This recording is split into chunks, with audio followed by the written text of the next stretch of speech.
November 22nd marks the 60th anniversary of the assassination of President John F. Kennedy.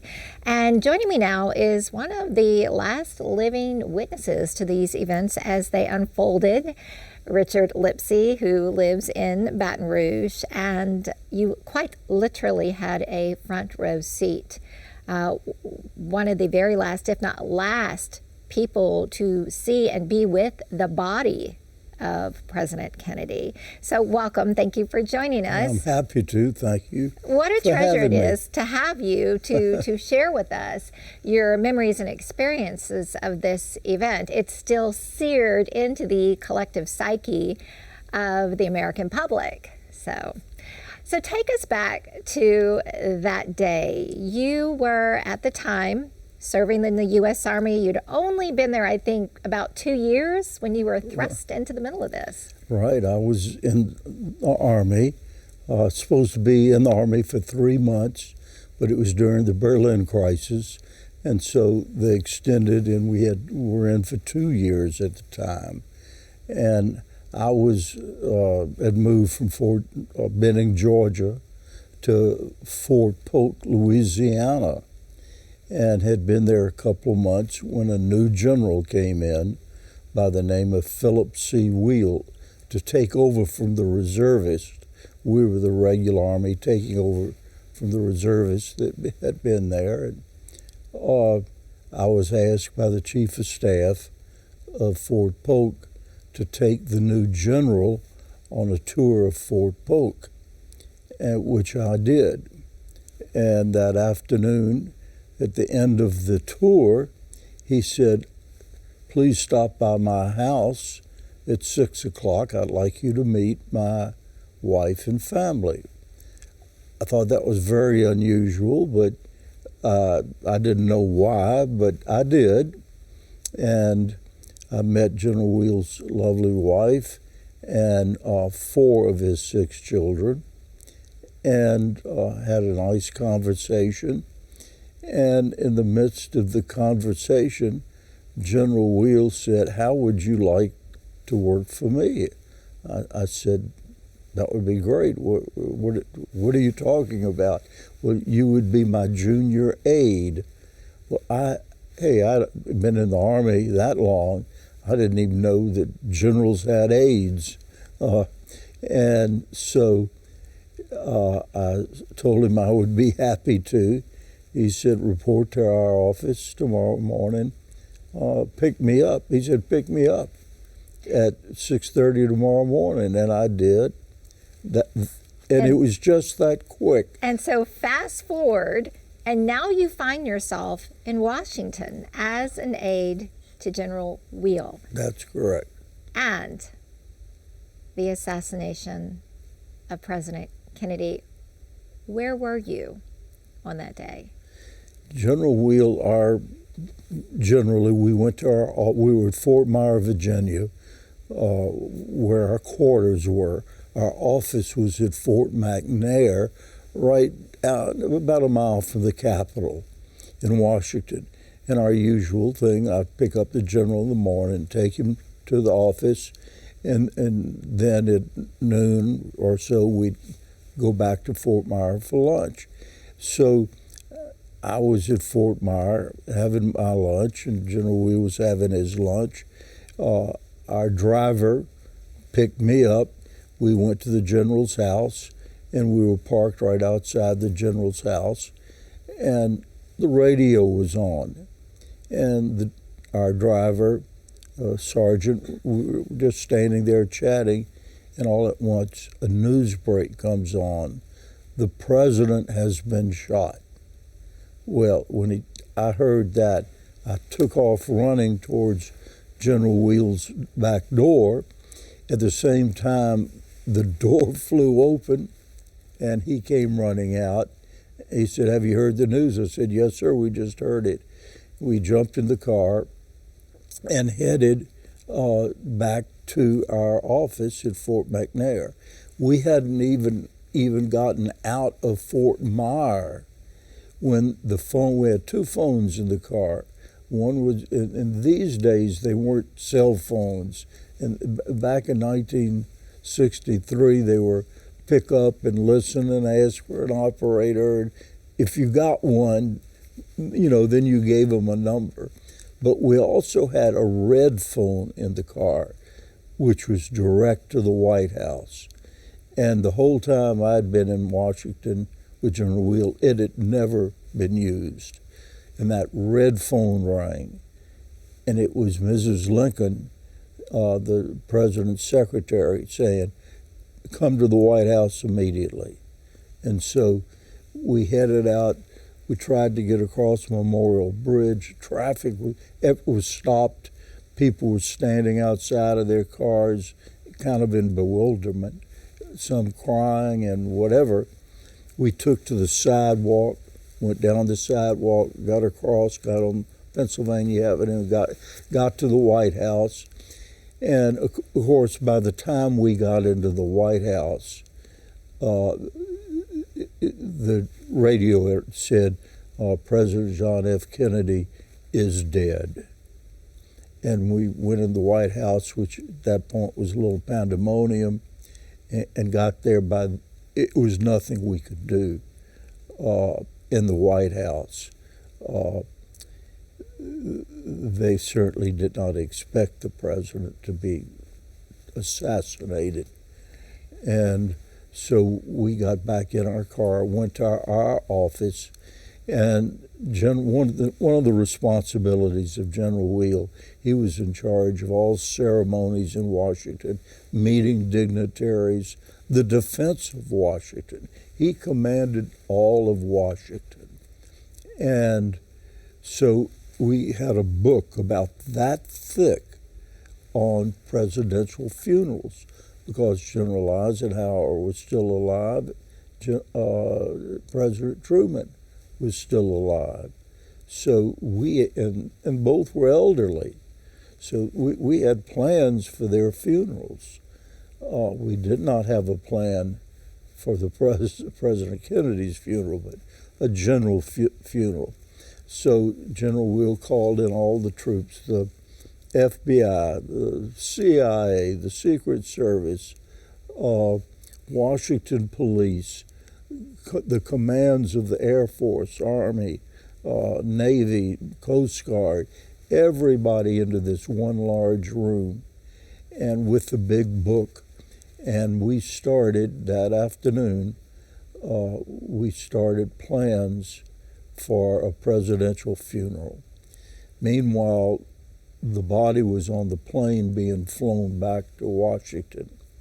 And so at about 5 that afternoon, maybe a little earlier, General Wheel said, it's time to go to Andrews Air Force Base and meet the body. So he turned the meeting over, which had been going on all afternoon, turned it over to his chief of staff, General Wheel's chief of staff. The general and I went in his office. The only time while I was in the Army that I ever had a gun. The general reached in his desk and he put a military belt on with his personal handgun and handed me another one with an Army .45. He said, now when we get that body off the plane, you are responsible for it. Describe to me that plane. Describe to me that moment. I mean, that's a lot of responsibility on you, and you're young. You're in your 20s. Now all of a sudden you find yourself carrying a gun and going to receive the president's body off the plane. Describe that moment. Erin, it's one of those out-of-the-body experiences. You're doing it, and all at once you're so involved, there really was not time for emotion. We had the emotion when we heard the president was shot and killed. At this point, it was all business, and there was a job to be done, and it was General Wheel's responsibility. And we had discussed that afternoon what my responsibility would be. But when we got ready to leave the office, and he says, Richard, you stay with the body. And so I didn't know he meant to literally that I was in charge of the autopsy and would sit in that. When we got to Bethesda Naval Hospital, that's a long story how we got the body in, but we got General Will went to the front of the hospital with Jackie, and he took her up to the 17th floor, the presidential suite, to talk to her about plans for the funeral. I went around behind the hospital with the body in that hearse. It was actually just a... And you actually helped prepare the president's body for the autopsy. When we got the body out in the morgue, we got the body out, brought the casket in, opened the casket, and one of the people in the morgue at that time, medical assistants, he and I picked the body up, put it on the table, the steel table, and unzipped the body bag, put him on there, and then he asked me to help him, he and I, and to wipe the body down and kind of clean the body, and we did that without fooling or getting near the wounds. And then the doctors came in, and it was a medical assistant and the doctors, and I literally moved onto a little viewing stand. This was a teaching hospital, and there was a little row of chairs set about 2 feet off the ground where you could sit, and just as close as you and I are, about that exact same distance, you could watch the autopsies of people. And so I moved over there and sat there while the doctors proceeded with the autopsy. And what were you thinking? What were you feeling? That's when it wasn't emotion, but it was like one, I'd never seen a dead man before. Now I'm looking at the nude body of the President of the United States, who I'd gotten to be very friendly with over the last year. I saw him at least twice a week, sometimes 3 times a week. And he had become a friend. He called me by my first name, and it was, at that point, it was very difficult not to have emotions, but at the same time, I had a responsibility. And one of them was let nobody in that room. We had the honor guard from the 3rd Army with us, and they had accompanied us to Andrews Air Force Base, and then accompanied the body with us back to Bethesda Naval Hospital. And so I had them guarding the 2 entrances to the morgue. So the doctors came in and proceeded with the autopsy. And before they did, the photographers came in and took 1,000 pictures. The X-ray machine came in and took tons of X-rays. Then the doctors came in and started the autopsy.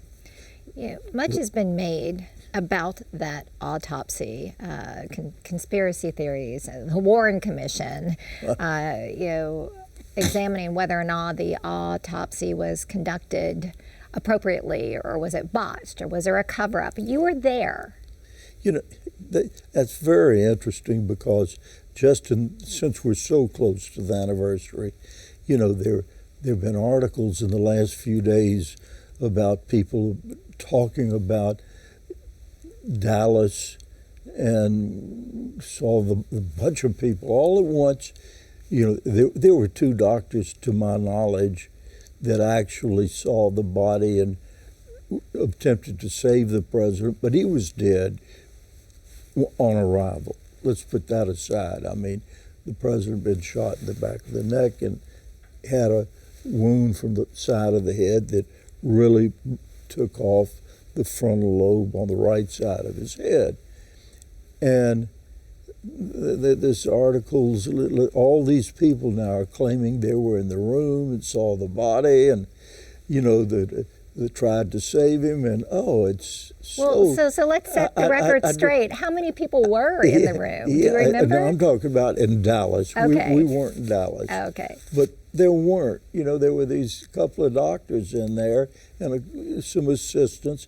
But now it's like yesterday, 25 people were talking about they were in the room with him. It's all at once. Everybody's trying to get their name in the paper about having to do with it. But that's beside the point. We had the president there. I watched the autopsy.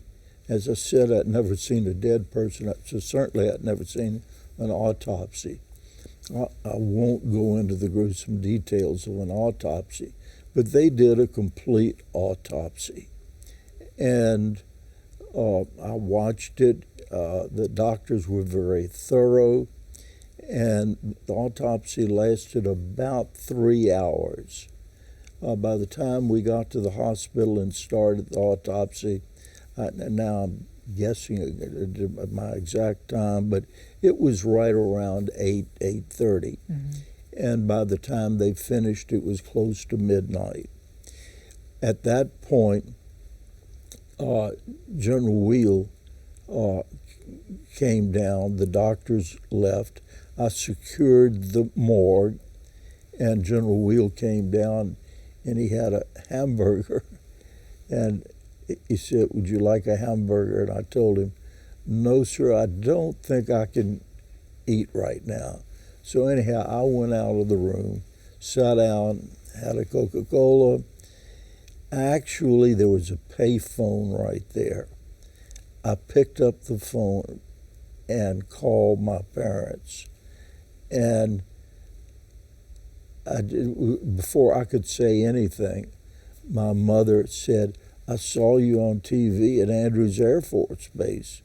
Where are you now?" And I said, "Mom, all I can tell you is I'm in the morgue with the president's body. I can't tell you anything else."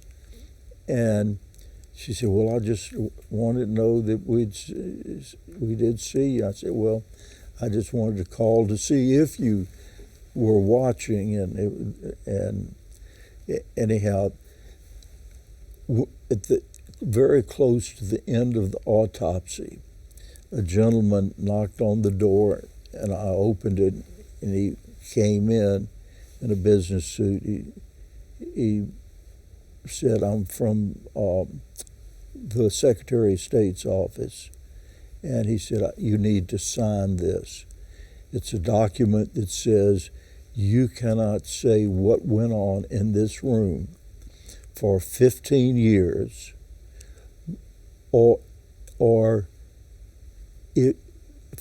you can't say what went on in this room for 15 years under penalty of a $25,000 fine or 10 years in prison." So I signed the document, and believe me, I lived up to that document. Anyhow, he left. I went outside, locked the door, talked to the general for a few minutes, and then the people from Gawler's funeral home in Washington showed up. So General Wheel went back upstairs to finish with Jackie, and I went back in the room, and for 3.5 hours, now it's about just 12:30 maybe, for 3.5 hours, I sat there and watched the gentleman from the funeral home do, I hate to put it in terms of how wonderful it was, but they did a terrific job of putting the president back together, and where they had done the autopsy, and where the piece was missing from his head, and they really made him look good, and they did a wonderful job. So at about 4 o'clock in the morning, they were finished, and one of the lab assistants, James Jenkins, he and I picked up the body and put it back. They brought a new coffin in, and we didn't at that point. I'm sorry. At the break, I sent our driver to the White House, and he picked up fresh clothes for the president, and he came back with fresh clothes. When at the same time, General Wheel and I jumped in the car, went to Fort Myer, at 90 miles an hour. We both changed from our regular uniforms to our dress uniforms and came back. And we got back right as Gauleit's funeral home was getting there, so I let him in the room, then sat there and watched him, put him back together. About 4 o'clock in the morning, the autopsy was over. General Wheel comes in the room. He said, "We're going to take the body to the White House, but we need a military guard presence at the White House when we get there." So I went to the phone, and a friend of mine was head of the Marine Honor Guard. And I called them. They were at the Marine Barracks, which is a good 20 minutes from the White House if you're driving really fast. And I said, "We need an honor guard in 30 minutes at the White House." They got those guys up, got them dressed in their slick honor guard uniforms, and got them to the White House. So when we drove up to the White House, we drove slowly, by the way, to make sure everything was prepared. And they had this Marine Honor Guard there at the White House, and we drove through that. We've got pictures of all of this, by the way, and the Army was very kind in furnishing lots of photographs. So you were at the White House, still with the president's body. You have now followed the president's body from when it arrived on the tarmac, right, through the autopsy, through the funeral home, to the White House. Right. We got to the White House. General Wheel and I went in the White House just to check it out, make sure it was in the East Room, that they had everything set, and they did. It had already draped the room. It was the perfect setup. We went back outside and told Jackie she was still waiting in the ambulance, a hearse, one and the same. And so we got the body out, and I went back up to the entrance of the White House, and General Wheel escorted Jackie up, and they went in. Then we had the honor guard from the Third Army, the same guys that do the honor guard at Arlington Cemetery, and they brought the body in, and we set the body in there. Now it's about 4:15. No, it's later than that. It's about 4:30 now, about 4:30. And it was myself, the honor guard, Jackie, maybe 2 or 3 other people, staff members of the White House. And I think the other... So this was a very small, intimate gathering. About 8 or 9 people of us in the room. General Wheel was outside talking to staff members about what to do, but he told me not to leave that body, and I was not going to leave it. So I was in there. They closed the doors. They had a priest kneeling on one end of the body and said a prayer. And then Jackie asked everyone to leave. And we all left, including the honor guard. The only people left was Jackie and the priest. And we went outside. So to this day, nobody knows whether she opened the casket or not. I doubt it, because it was a big, heavy casket, and I guess she and the priest could have, but it wasn't 5 minutes, maybe even less, when she came back and just knocked on the door. I was standing at the door. I opened it, and she didn't even say a word. We just, the same group of us, and the pictures were in Life magazine, Look magazine. The group of us lined up, again, right there. And the priest said another prayer, and Jackie stood up and walked out of the room. And that's when I left the honor guard there to guard the body, and General Wheel and I hopped in our cars, went back to Fort Myer. By then it's close to 6 o'clock. We change clothes, go directly to our office to start finishing the plans, because the general had been with Jackie all afternoon, and up in the 17th floor of the hospital, and all during the autopsy. So he was with her several hours. And she did she talked about the priest, that she wanted to... which is the Archbishop Philip Hannon from the New Orleans Diocese, another Louisiana connection. Right. To perform the service. She talked about she wanted the Irish Guard from Ireland flown in to be part of the guards for the ceremony. She talked about music that she wanted to play. She talked about the church, St. Matthew's Church. She talked about, it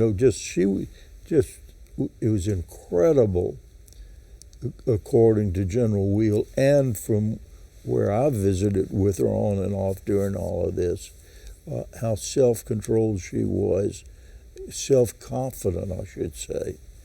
And she was straight as an arrow.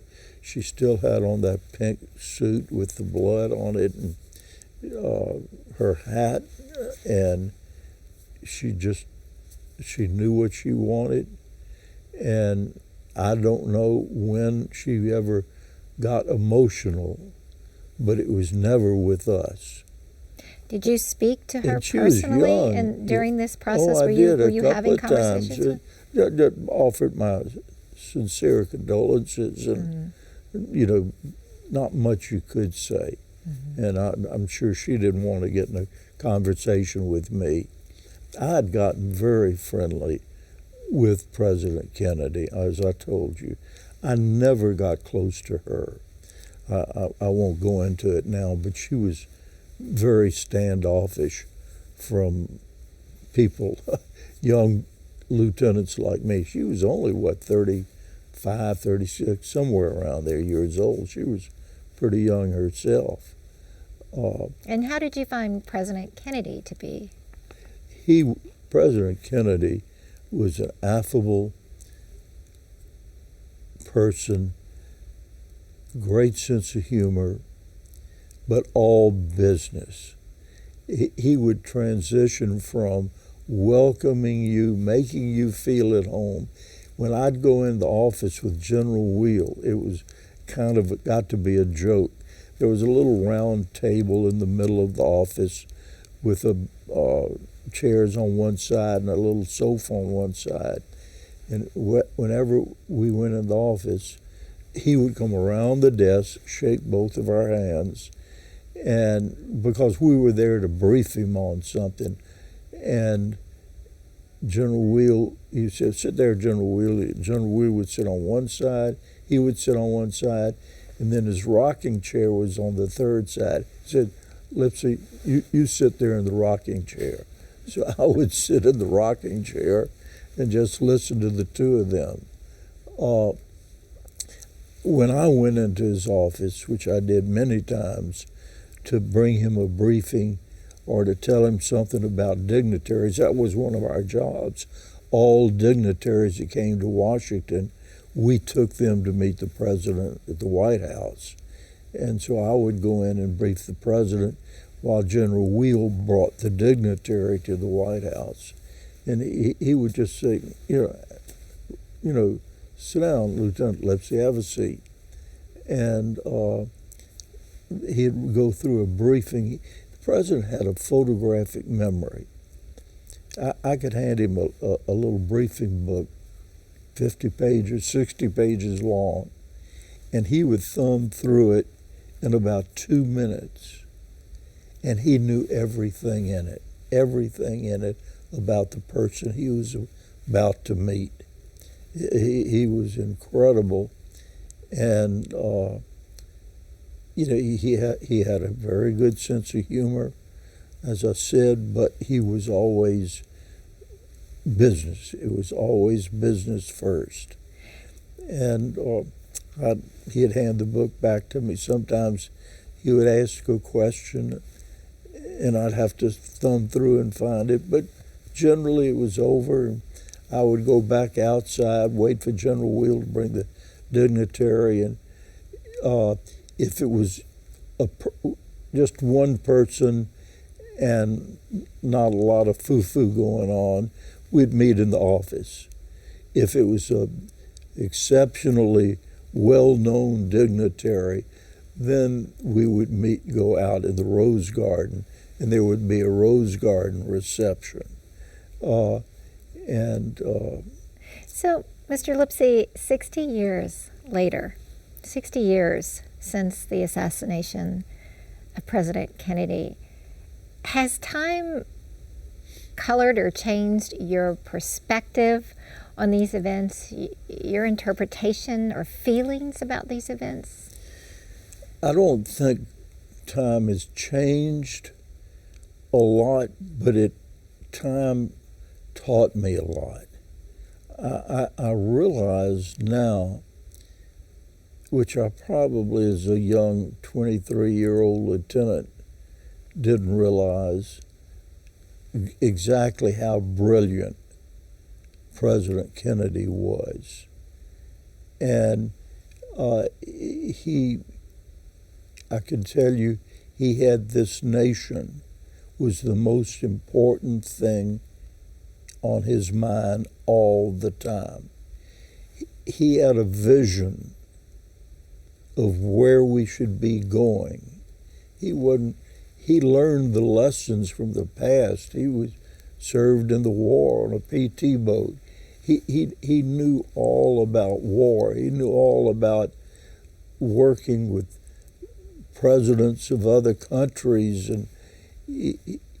but he was very focused on getting a man on the moon, going into space, just where our country should be. He just always was looking to the future. I can't express it any better than that. he brought the people along that worked with him. He had some very smart people that worked with him and that briefed him, and I really never was in on many of those. White House, we had our job at Fort McNair. The only time we were really at the White House were for business purposes, bringing somebody to the White House, and then I served as a social aide to the president on the nights that I wasn't working for General Wheel, which weren't a lot, but many nights I would go to the White House where they had receptions and introduce Jackie and introduce the president to the dignitaries as they came in. So time, if anything, has elevated your opinion of President Kennedy and his place in history. How did these events affect you as a man? You were in your young 20s and now 60 years later. I think that's a good question, and I think it matured me quickly. I think that experience of knowing the president and being involved with a man of his capabilities and seeing that a guy like that who could be so focused on a problem one minute and have a good sense of humor the next, all while he suffered with horrible back pain. He had the terrible muscular problem. And while it was never evident to anybody that just met him and walked away, I saw him a lot of times, and I could tell when he was really in pain. And he was in pain most of the time, but he never let it show. And he had quite a wonderful impression on me, which I really did not appreciate until years later. And if you go back, and anybody that's listening to this program, they could Google John Kennedy, read some of his speeches. They were brilliant. And we don't have that sort of leadership from since John Kennedy. We don't have the intelligence that he had. Now, some people will be critical. He was a Democrat, and some people accuse him of trying to move the country to the left. I don't see that. I didn't see it then. He had more things on his mind: the Berlin crisis, the Bay of Pigs. It was always something going on. A very sort of a tumultuous time, but he handled it all perfectly. And there's so many stories I could tell you there about are him. so we many could be stories, here for the next and we could, 4 and you are hours. fascinating to speak to. And I know that you've recounted these details many, many times over the years. And here we are on the 60th anniversary, and you've been invited to speak again to them. Would you tell this story any differently today here on the 60th anniversary with perspective and time? No, the story hadn't changed because the facts have not changed. You can read stories, and I read them all the time, just like the one that was in the newspaper yesterday and on television about all these people that claimed they were in the room in Dallas. At least 50 people said they were in the room when the president was brought in. From what I was told by FBI and Secret Service, that's not true. About the autopsy and how many people watched it. Well, I was in the room, and I know there was nobody else in the room except the doctors and a couple of medical technicians. and it was not people going in and out of the room, as many of the books have said. I know what went on, and nothing's going to change history for me, no matter how many books are written and how many people think it was. I'm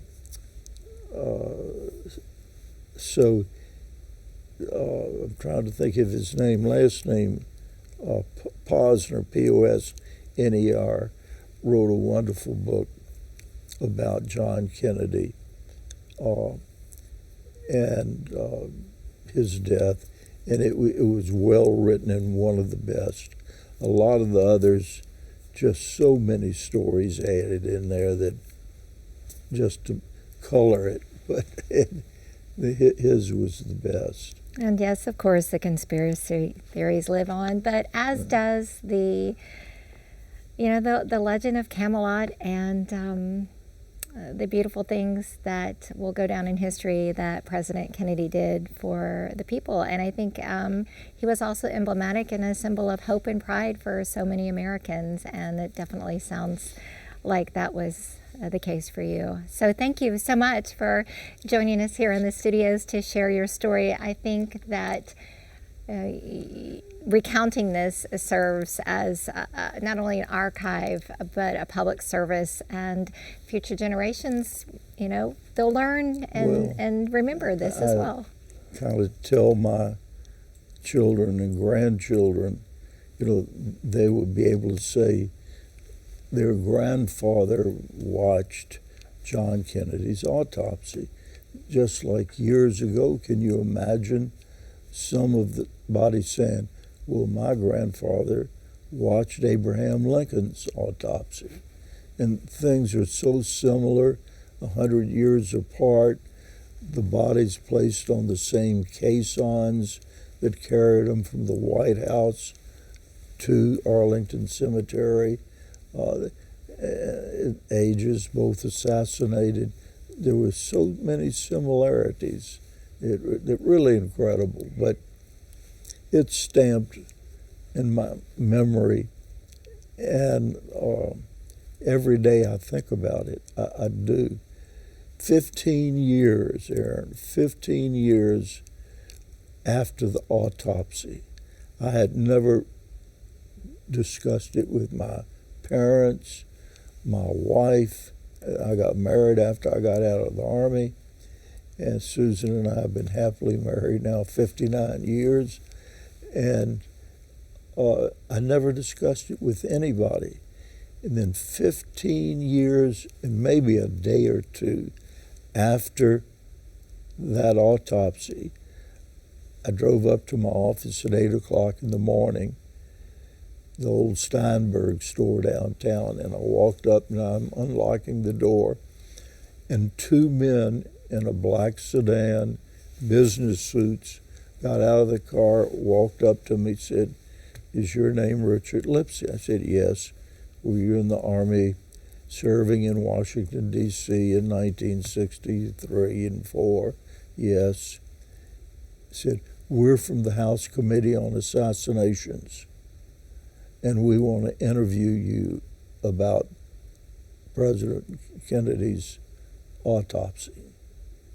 So we went in my office, and I said, "I'd like to record this." And they said, "Well, if you're going to record it, we're going to record it." So one of them went back out to the car, got a little recorder, put it up there. We sat there for several hours. Now, that was the most difficult, because for 15 years, I can't talk about it. So all at once, they're asking me very detailed questions.